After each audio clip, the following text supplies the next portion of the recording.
arrest warrant was issued for Jalen Carter. If you don't know who Jalen Carter is, from the University of Georgia, just may be the #1 overall pick in this year's NFL draft.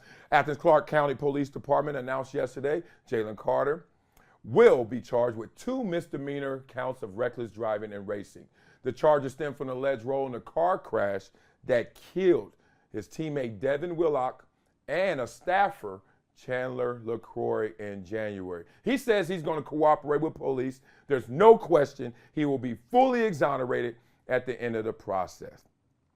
Interesting here. First thing I was thinking of, so they were racing each other, basically, it sounds like, in summation, and the deaths occurred. The car accident occurs, right?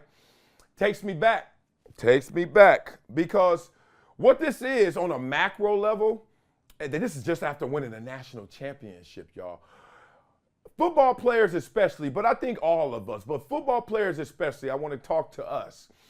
We try to fill in the gaps of adrenaline deficit. So whenever we are having a lull from an adrenaline rush, we try to fill it in. Because you can't mimic the highs when you're on that field. You can't mimic the roar of that crowd. And when there's a time to celebrate, or there's a time where there's a gap between you actually participating, even in retirement, especially in retirement, guys try to fill that back in with the same kind of color. Like, I need something else that gives me that same fix.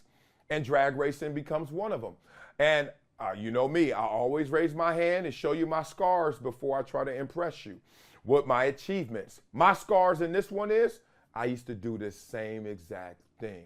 And in Jacksonville, it came to a head. Coach Jack Del Rio finally nixed that. He said, no more drag racing from road trips when you guys land at the airport. What was happening is when we took our road trips, obviously we would park our car at the airport at the hangar.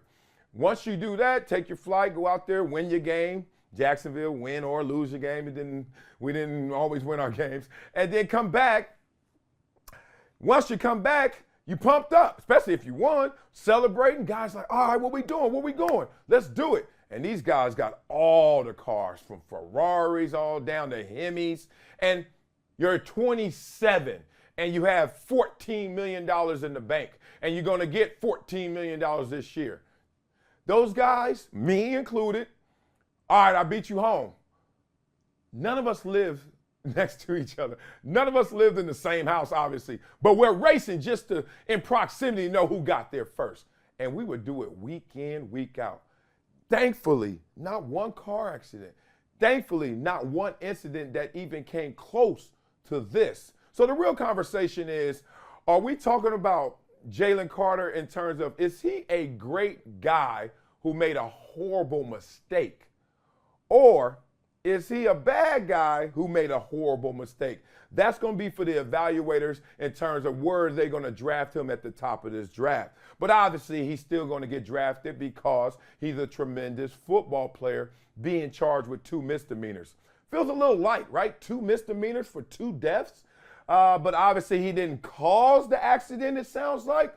But obviously, him being a part of it may be some loose form of the conspiracy. Hey, if you're not racing him, then he's not racing you, and maybe then we don't have this as a consequence.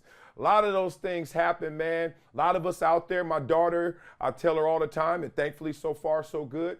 You see these guys that are racing on the streets, you see these guys hitting those donuts at those lights, back off. Not only back off, get away, because you have seen countless times accidents happen. And unfortunately in this moment, this accident was deadly.